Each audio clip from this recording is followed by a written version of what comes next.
Som. Boa noite. Shalom.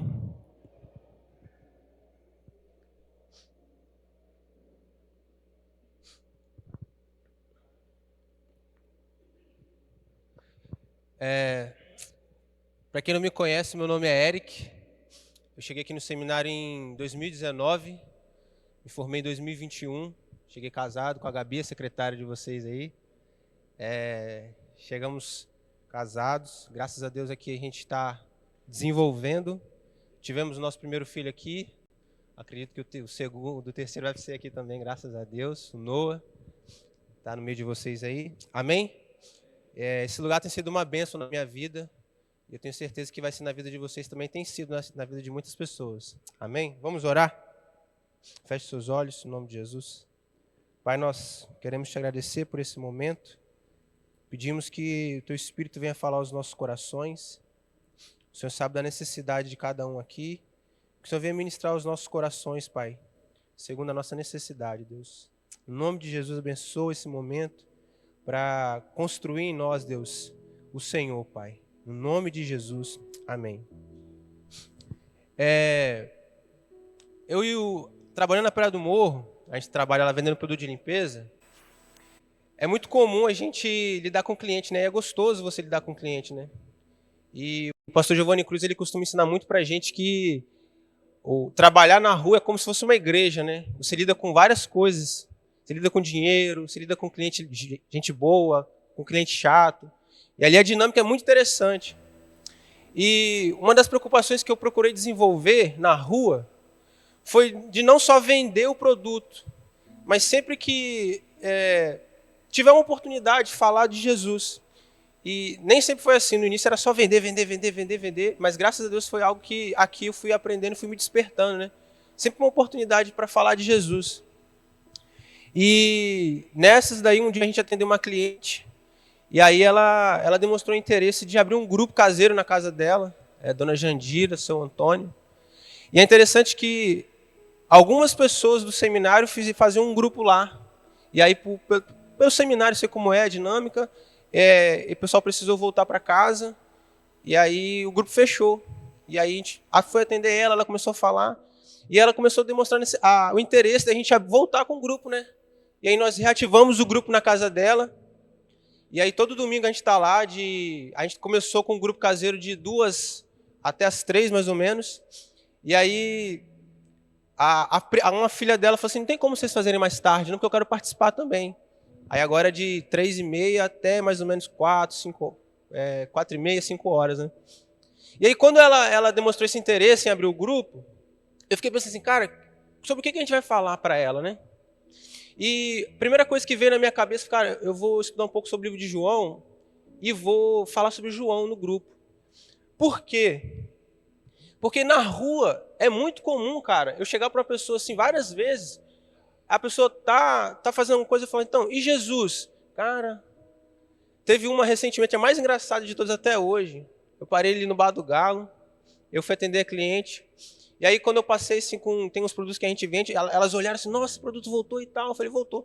E tinha uma específica, ela estava bebendo, e ela já estava bêbada já. E aí, nisso, muito bêbada já, ela começou a falar um monte de porcaria comigo, cara, mas muita porcaria mesmo, muita porcaria. E eu ouvindo aquele monte de porcaria dela. E aí teve uma hora que alguém falou assim, nossa, esse aqui é cheiroso mesmo, isso é bom. Aí eu virei para ela assim, sabe o que é bom? Aí ela pensando que eu já ia falar maldade com ela também, né? Aí ela me chamou assim para mais perto dela. Aí eu falei, bom, é Jesus. Aí quando eu falei isso, ela olhou para mim assim, a gente não vive sem ele, né? Só que eu fiquei pensando assim, cara, que doideira, ela já estava bêbada. Ela já estava bêbada, mas ela afirmou para mim, a gente não vive sem ele. E isso, infelizmente, é muito comum na rua, muito comum. É normal você chegar para a pessoa e falar para ela de Jesus, e eu começar a citar um texto bíblico, ela terminar o texto para mim.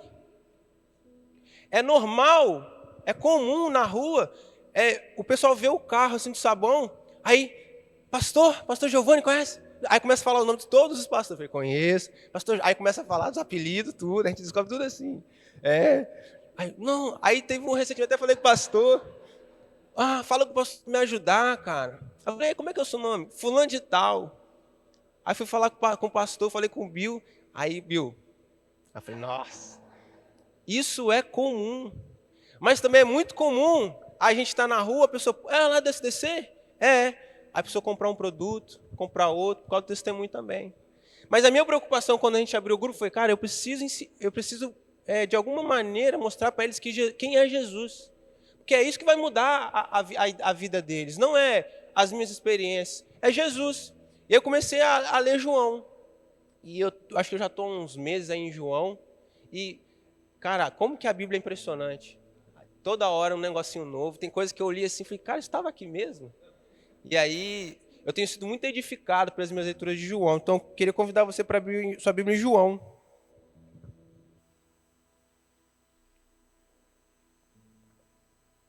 O Evangelho de João.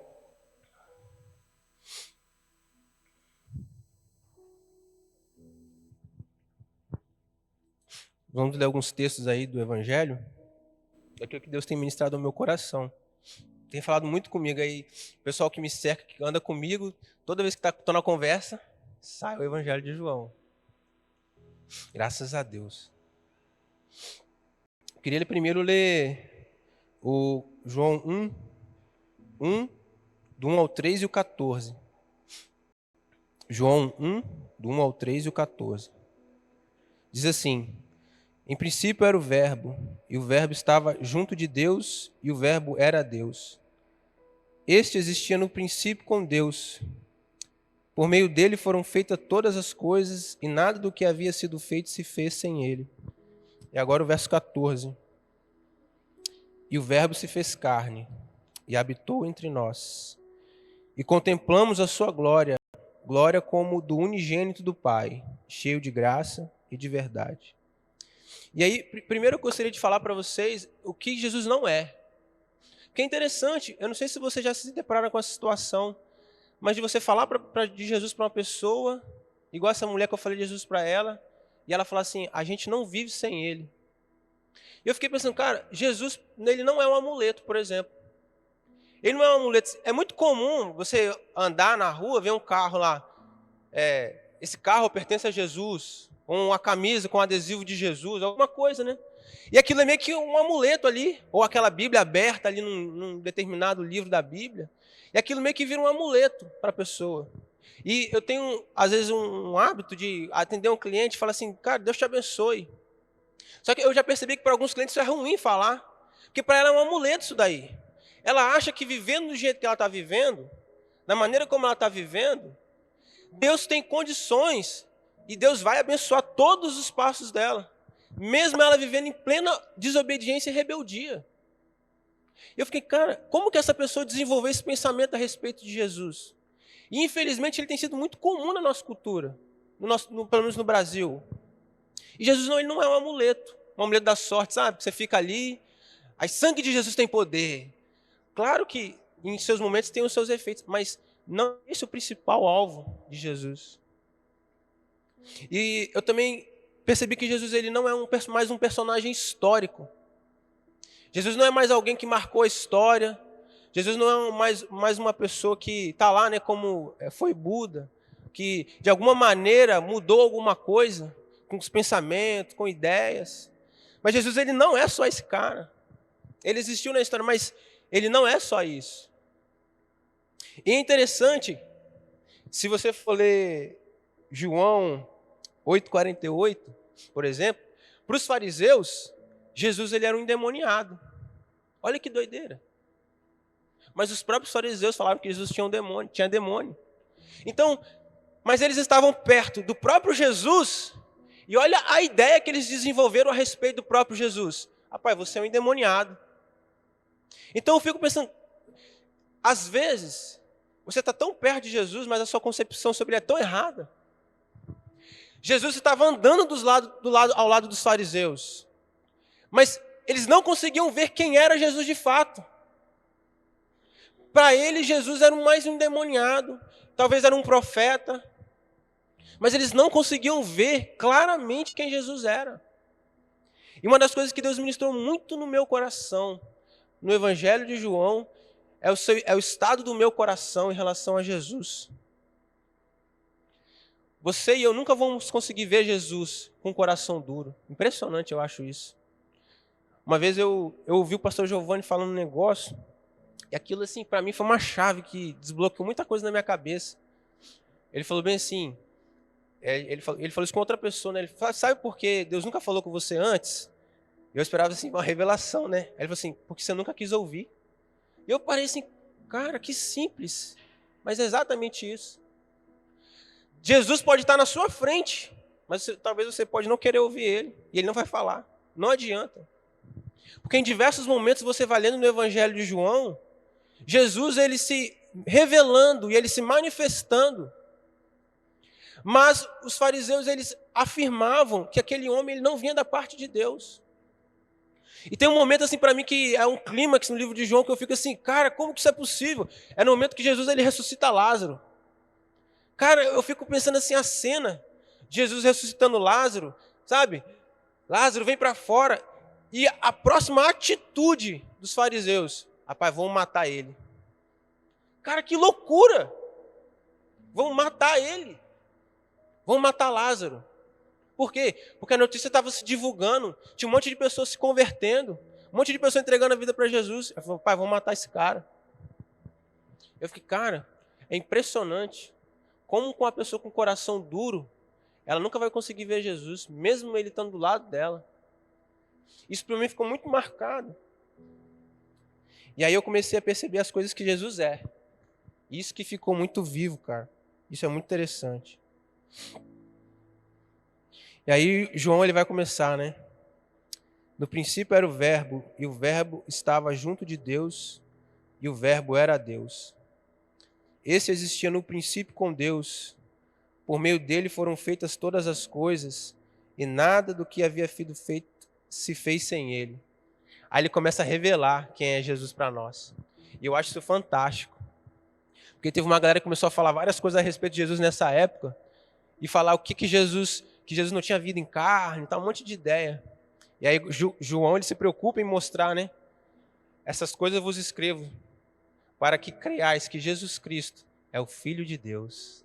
Aí ele vai basear todo o seu livro nessa teoria. Jesus Cristo, ele é o Filho de Deus. E aí ele começa, no princípio era o verbo. Ele começa dando a primeira cartada sobre Jesus. Jesus existia desde o princípio. Jesus ele não tem uma data de nascimento e ele não vai ter uma data lá de morte. Enquanto Deus não. Ele é eterno. Ele sempre existiu. Desde a eternidade ele existe. Jesus ele marcou a história porque ele desceu do céu. E o verbo se fez carne. E habitou entre nós. E vimos a sua glória. Glória como unigênito do Pai. E aí ele marca a história por quê? Porque ele estava no céu. Ele existia desde o princípio. As coisas foram feitas por intermédio dele. E sem ele, nada teria sido feito. Mas esse mesmo Jesus, esse mesmo Deus, tão grande, tão poderoso, ele se encarnou. E nós vimos a sua glória.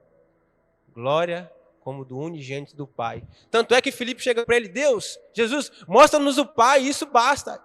Aí, Filipe, há tanto tempo estou convosco, não me tens conhecido. Quem vê a mim, vê o Pai.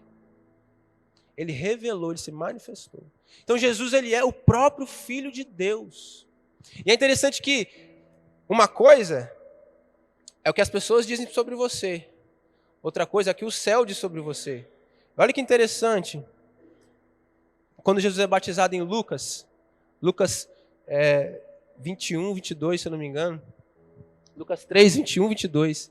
O próprio Deus afirma, tu és meu filho amado. Os fariseus brigaram o tempo todo com Jesus, porque ele afirmava ser o próprio Filho de Deus. E eles falavam, pai, você está doido. Mas o próprio Deus afirmou, esse é o meu Filho amado, em quem eu me comprazo. Então, quem é Jesus? Jesus ele é o Filho de Deus, o verbo vivo que encarnou.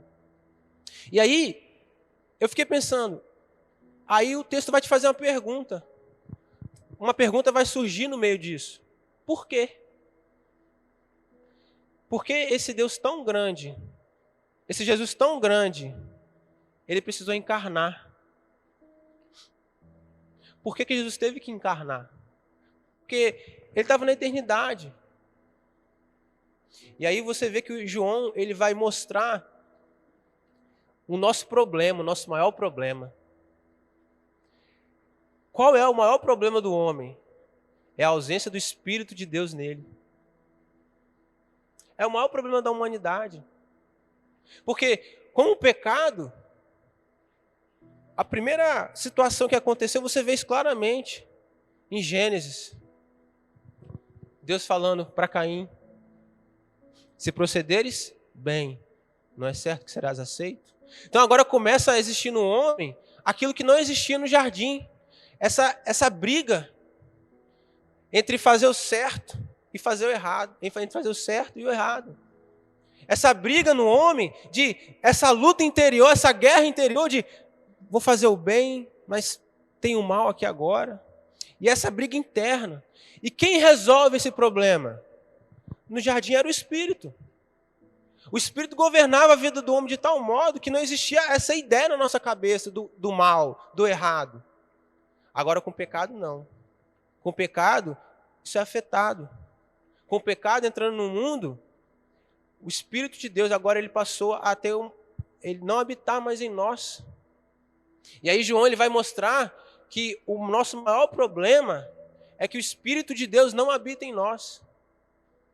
E ele vai mostrar que Jesus ele veio ao mundo para resolver justamente esse problema.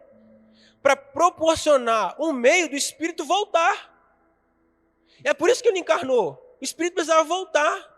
Porque é o Espírito que te dá poder para não pecar. Não é a sua força. Não é as suas ideias. Não é o que você pensa. É o Espírito. E é interessante isso. Estava conversando com um rapaz na Praia do Morro esses dias. E aí ele me compartilhou algo do coração dele. Ele falou bem assim: Eric, à noite eu vou dormir, e aí eu peço perdão por todos os meus pecados do dia. Mas aí chega no outro dia, eu vou lá, faço tudo de novo. Aí eu falei: sabe por que você está fazendo isso? Você está tentando resolver um problema espiritual de um jeito carnal. Pecado não se vence com carne, meu irmão. Pecado é no Espírito.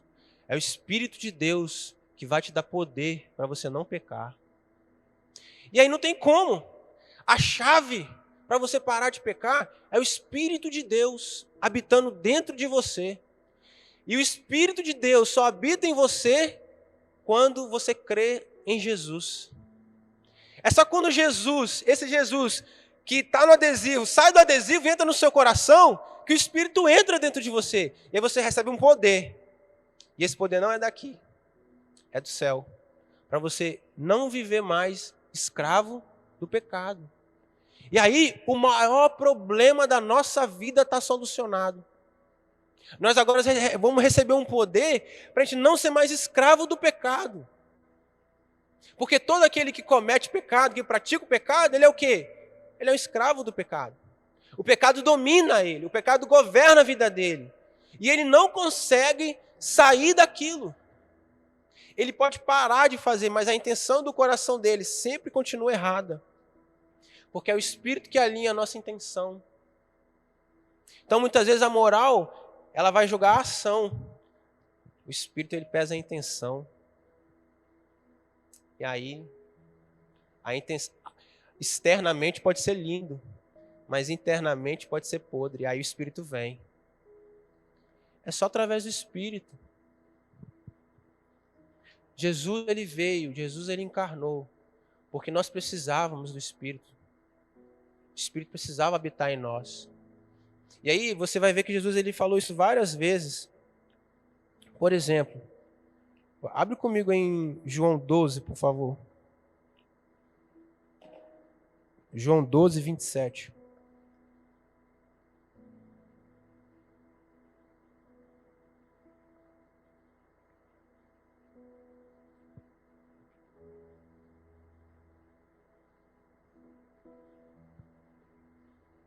Diz assim: eis que a minha alma agora está turbada. E que direi? Livra-me desta hora, meu Pai, pois para isto vim, para esta hora. Eu queria ler outro texto também com você. João 16, 9.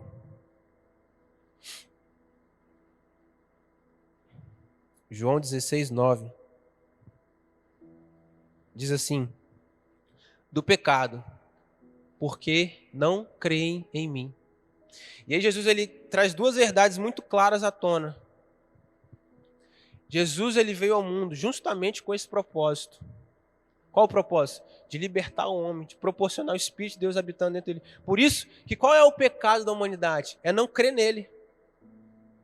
Por isso que quando ele vai falar que o Espírito ele vai vir, e ele vai mostrar ao homem do pecado, a justiça e o juízo, o maior pecado é você não crer em Jesus. Porque ele é o meio, ele é o intermédio de tudo nisso. O pecado do homem é não crer que Jesus ele é o Filho de Deus e que crendo nele você pode ter vida. E a vida que Jesus dá é diferente. Isso é pecado. E o Espírito, quando ele vai vir, ele vai afirmar isso no coração dos homens. Olha só, vou ler de novo. 16, 9. Vou ler no 8 para você entender. Ó. Quando ele vier, está falando do Espírito, convencerá ao mundo do pecado, da justiça e do juízo. Do pecado, porquanto não creem em mim. Então, quando o Espírito vier, o Espírito vai convencer o homem do pecado. E qual é o pecado? Não crer em Jesus. Então aí você começa a ver que essa ideia de Jesus no adesivo, Jesus na camisa, totalmente furada. O lugar de Jesus é no nosso coração.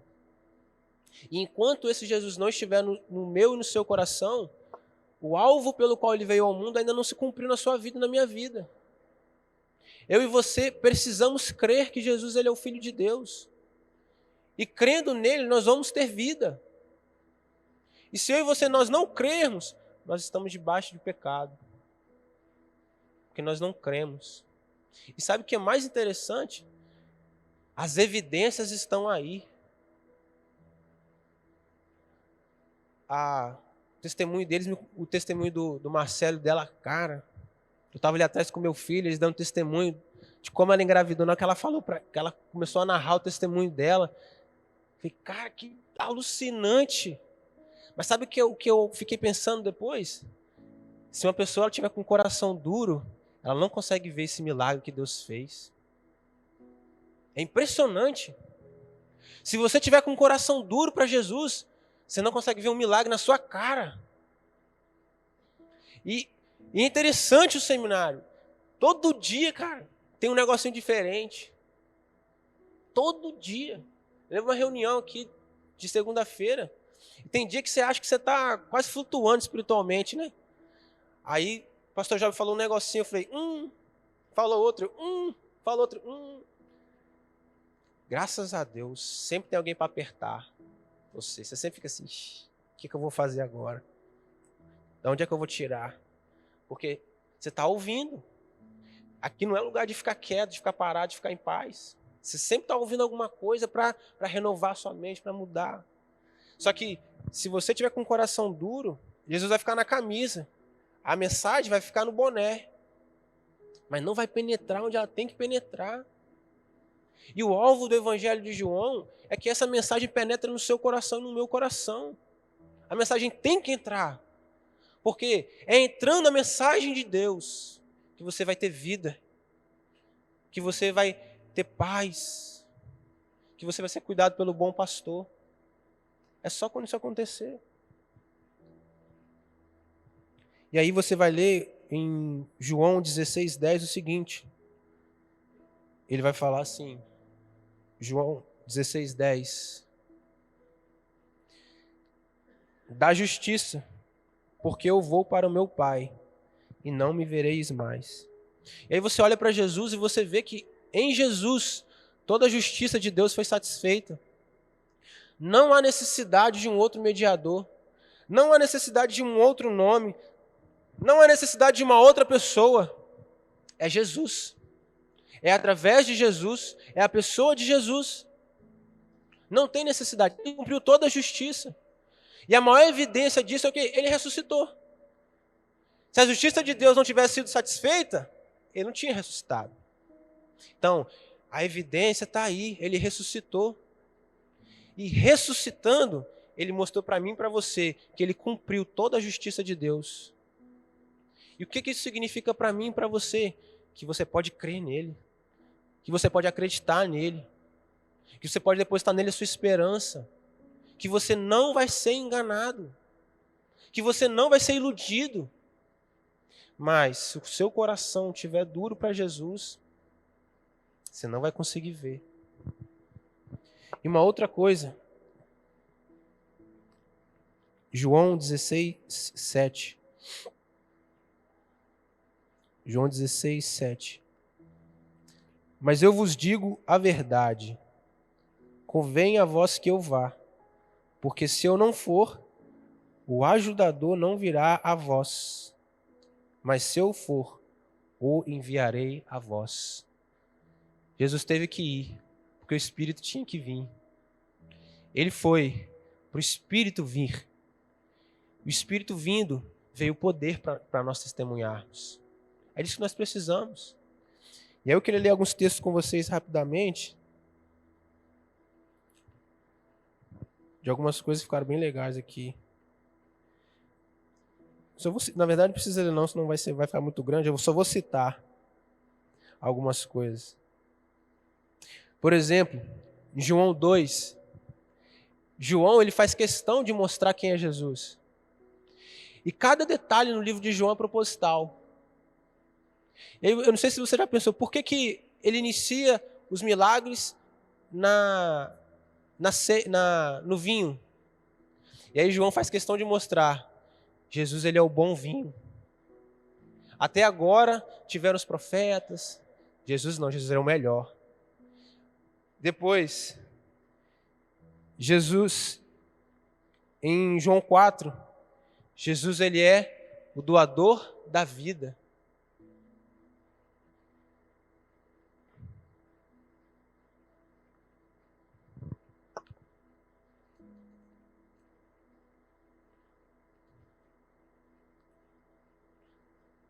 Deixa eu só achar aqui.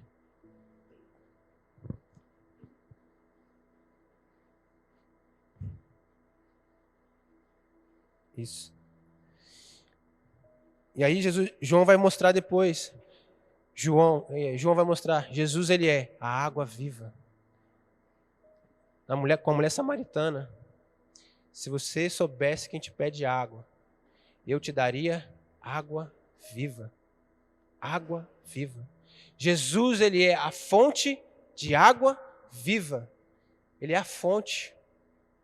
E é só na fonte que você tem água viva. Do seu interior fluirão rios de água viva. Jesus é essa pessoa. É a pessoa que do seu interior faz fluir rios de águas vivas. E aí na multiplicação dos pães, quem é Jesus? Ele vai falar, eu sou o pão da vida. E tem um texto que eu acho muito, muito forte de Jesus. Ele fala assim, quem de mim se alimenta, por mim viverá. E aí você vê que isso foi motivo de escândalo para muitas pessoas, que eles associaram isso a comer, né, o próprio corpo de Cristo. Mas você vai ver que Jesus está falando de algo muito maior.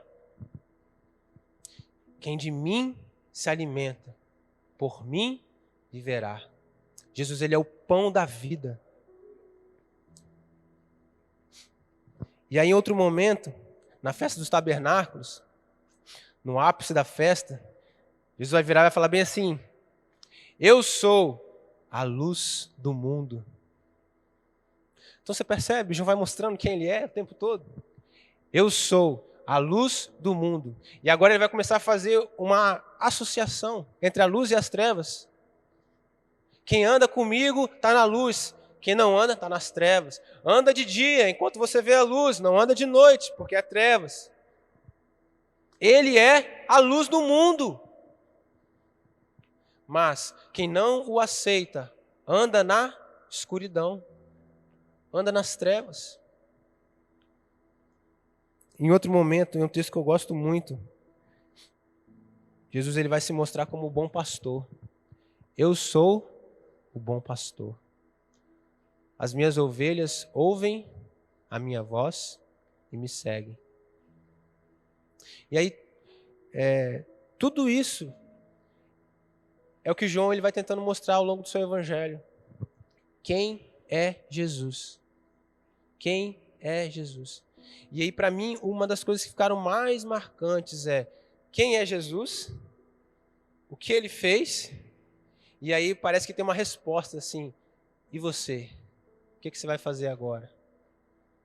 Qual é o seu posicionamento em relação a esse Jesus? Como você o enxerga? Como você olha para ele diante de todas essas evidências? O que você diz?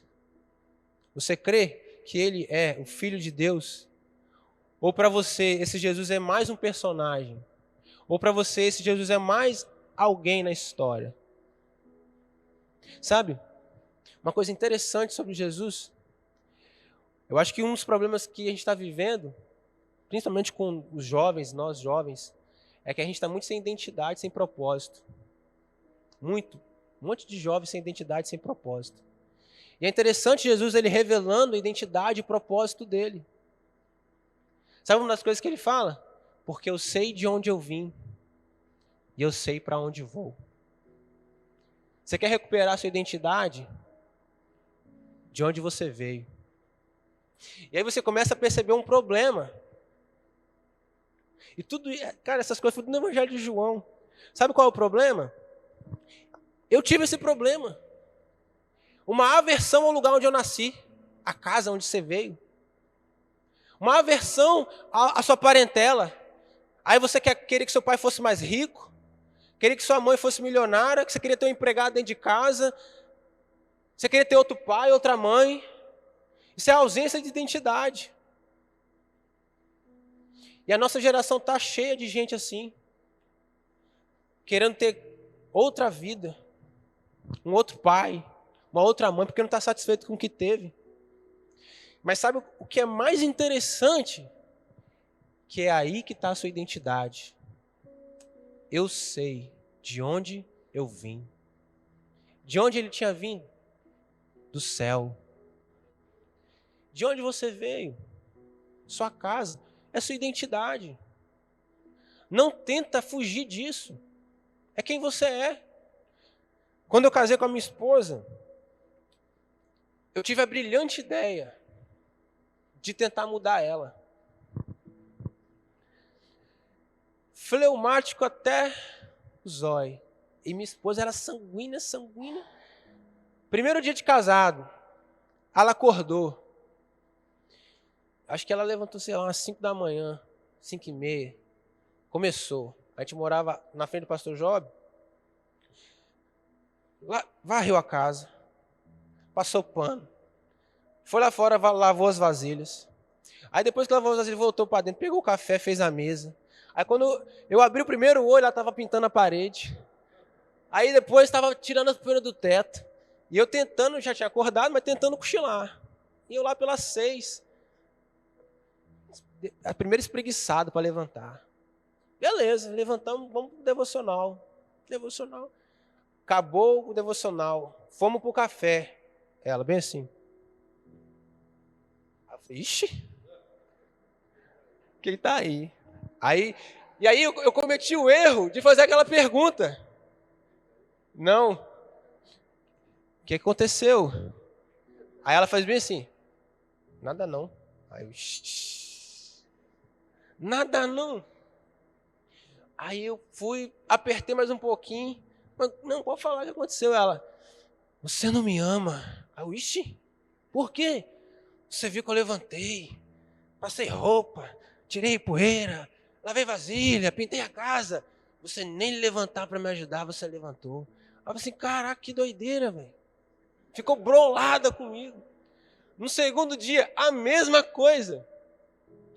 E aí, eu na minha mente achava que eu tinha pai, então eu tenho que mudar ela. Vou ter que mudar o jeito dela. E aí eu comecei o projeto para mudar ela.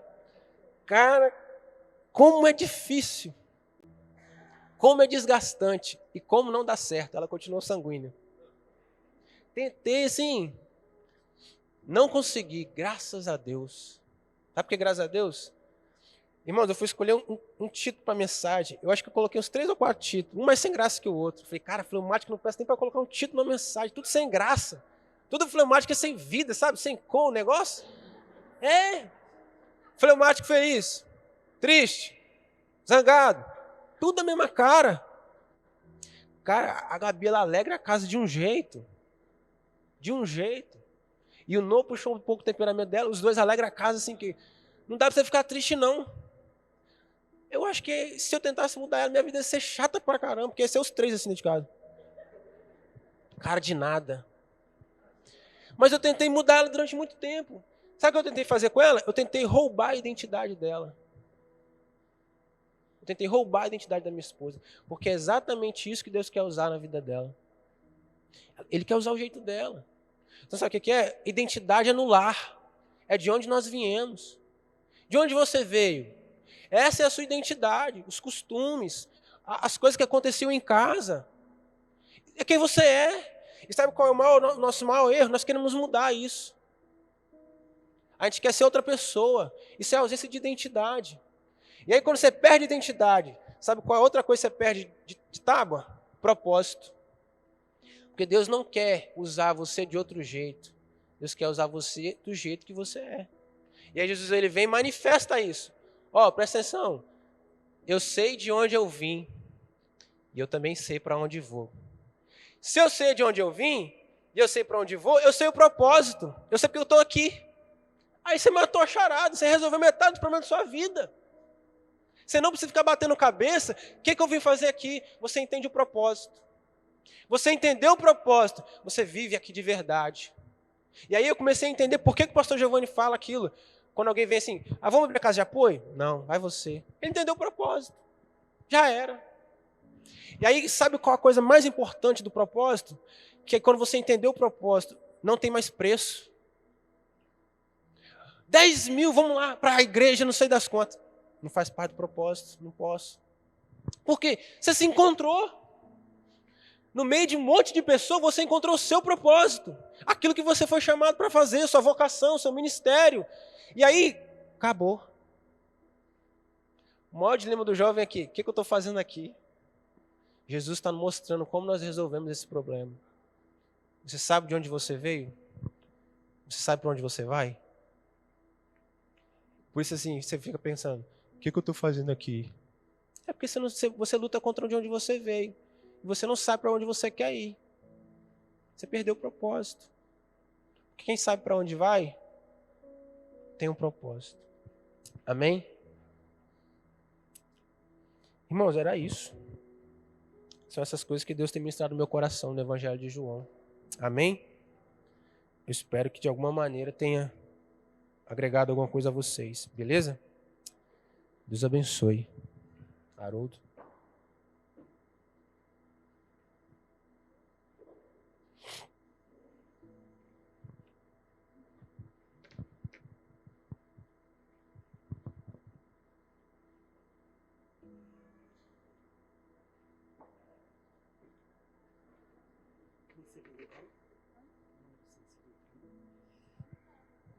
Traz aí para mim.